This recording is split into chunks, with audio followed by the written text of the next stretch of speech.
Good morning. Thanks for joining us at 7. I'm Tracey McCain. And I'm Caitlin Francis. Thanks so much for tuning in here to Eyewitness News on the Wax. We do appreciate that. Lots to get to, including that breaking story that we've been following for you in Enfield. But first, let's get you started with what you need to know as you're heading out the door, heading to work, bringing the kids to school or the bus stop. Scot Haney has all the details. You know, the commercial says, from ordinary to extraordinary. That's what we're going for right here on our Rocky Hill iCam. Just a little bit of fog out there, but you can see the skyline of Hartford. The sun is coming up. It's really going to be a beautiful day. Walking the dog this morning, no problems. Look at this abundant sunshine right through the day. And if you need to water those plants, yes, you do now, as there really is no rain on our 7-day forecast, with the exception of Wednesday with some scattered isolated showers. First Alert Live Radar is the only live radar in Connecticut scanning dry. Visibility is down in parts of the state, particularly southeast Connecticut, a half a mile there, and right down the Connecticut River Valley, Middletown, Rocky Hill, on a little over to the west there. But again, it's not too prevalent in most of the state. Danbury, you're down to a quarter of a mile. It really all depends on where you are this morning, but that fog is going to be burning off rather quickly. The allergy forecast, if you're sneezing, here is the reason: ragweed and grass, but it's very low. And the satellite and radar does show a system way down to the south. You'll notice some scattered showers underneath the banner. That's where it's going to stay for the next couple of days. And then by Wednesday, it starts sneaking up in our direction. So today, enjoy it. Abundant sunshine, dry, temperatures near 80 degrees, a little bit above average. Normal high for this time of year is 76. We're going to be there, if not a little bit better. So get out there and enjoy this wonderful Monday. Your 7-day forecast is coming up next. Kate? All right, thanks, Scott. Hey, let's get you back here to that breaking traffic alert. I've been following this for you basically since we came on air here at 4:30 in Westport. This is the Merritt Parkway. Route 15 southbound is closed between exits 27 and 21. So we did hear from Connecticut State Police just a few moments ago here that they responded about 4:15 for a car versus pedestrian crash. Serious injuries have been reported. There are investigators still on scene here, and that's why this is still blocked off. No estimated time of reopening here this morning. They are asking drivers who travel this stretch to use an alternate route. Now, your best alternate here is 95. So just make sure that you're budgeting in extra travel time here, because things will definitely be backed up along that stretch. Rest of the state, though, not doing bad. Seeing a little bit of reduced visibility, but that's improving, and daytime construction picks up between about 8:30 and 9 o'clock. That's a quick check at your Connecticut Chevy First Alert traffic report, driven by your Connecticut Chevy dealers. Back to breaking news happening right now in Enfield. We've learned within the last hour a domestic dispute on Post Office Road sent 2 people to the hospital. Your reporter Anna Stansfield live from the scene here for us this morning. Anna, good morning. So you learned a lot about what's been happening inside the home. Tracy, Caitlin, good morning. A lot of new information throughout the morning. Another update we just got about 15 minutes ago about a domestic dispute at this home off of Post Office Road. Here you can see the police tape still blocking off the front door. 2 police cars still in the driveway right now at this hour. But of course, earlier this morning, there was a much larger police presence here. We can show you exactly what that looked like.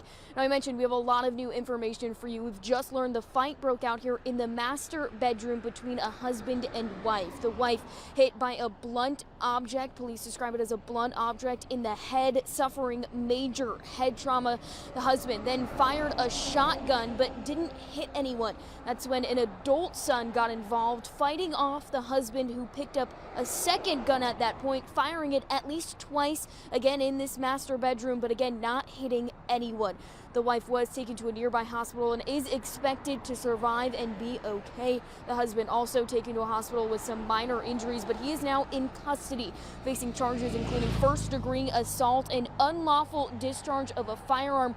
The lieutenant here on scene also telling me that he could face several other charges as well. Again, this incident does still remain under investigation. You see these cop cars still here blocking off this house. The crime scene tape still blocking off the entrance to the front door here. And of course, as we continue to learn more, we're going to bring you that latest information both on air and online. It is also important to note Post Office Road, as you can see here behind me, is back open for drivers. We were reporting earlier this morning it was closed for upwards of 6 hours at one point, but it is back open for drivers. So if you live in the Enfield area, that is something you should know. You are free to drive around here. For now, though, I'm your reporter in Enfield, Anna Stansfield, Channel 3 Eyewitness News. Anna, thank you. Happening this morning, we are continuing to stay on top of a disturbing incident at UConn's Storrs campus. That's where a student says she was assaulted by a DoorDash driver. Your reporter Marcy Jones talked with students about what happened and how they feel about it this morning. As you can imagine, students woke up to a pretty scary campus alert yesterday morning, alerting them about the attack, and many of them say that they're still on edge about this. We've also been working all morning long to learn if UConn police has made any type of changes to their security detail following the scary attack. UConn police say Saturday just before 6 p.m., a UConn student says she was lured into a DoorDash driver's car in the parking lot of the Hilltop Apartments, where she was then sexually assaulted.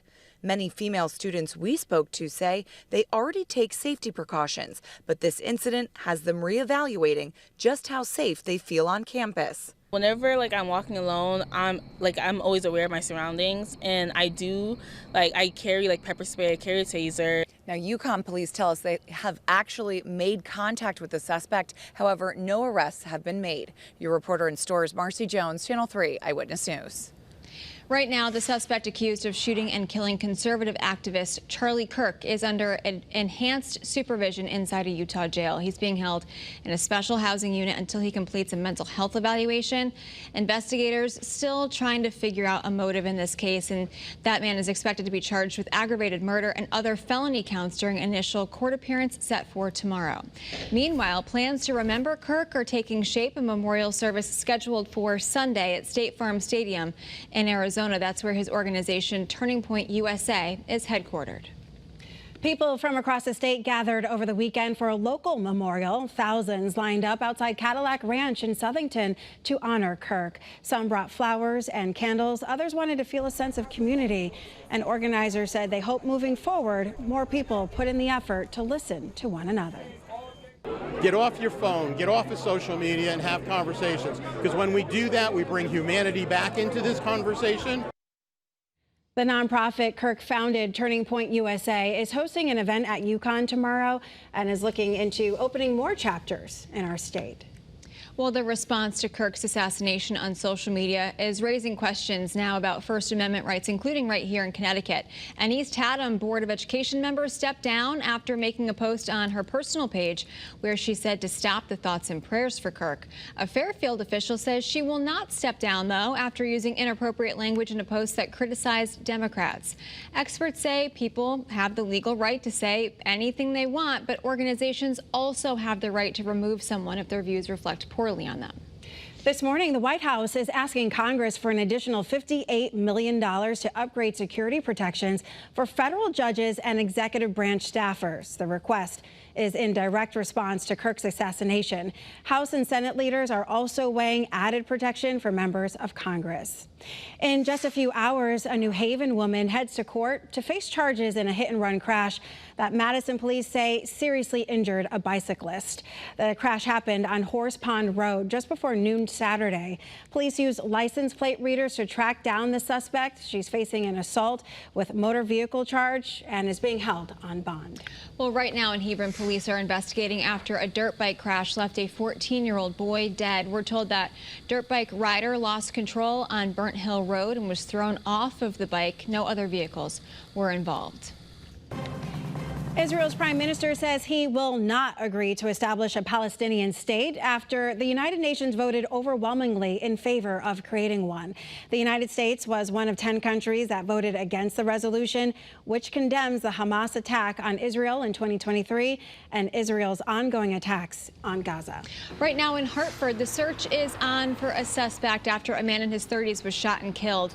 The shooting happened right near Flatbush Avenue and Broadview Terrace. It's just a few blocks from the AI Prince Technical School. So police believe the shooting started as a fight between two people who did know each other and say there's no threat to the public. This morning, police in Enfield are investigating a deadly crash involving a car and a lawnmower.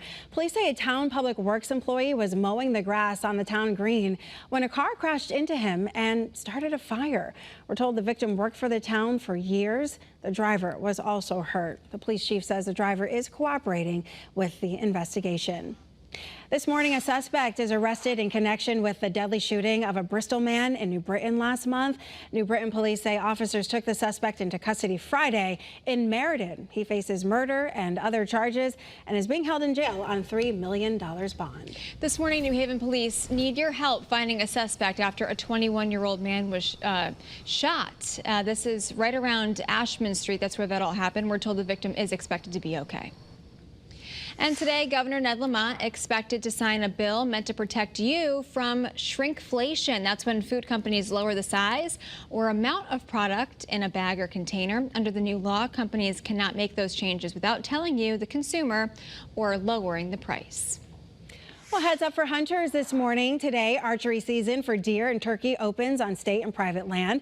Officials remind you to take safety precautions, including wearing a fluorescent orange vest so other hunters can easily spot you. State land hunting season ends in November. Private land hunting continues until the end of the year. A heads up for drivers in West Hartford this morning. LaSalle Road in West Hartford Center will be down to one lane of traffic starting today while work continues on a construction project. The road will only be open to southbound traffic for the next 2 weeks, and then alternate to northbound traffic work is done. All businesses will remain open, but drivers and pedestrians should be extra careful. And again, that's on LaSalle Street.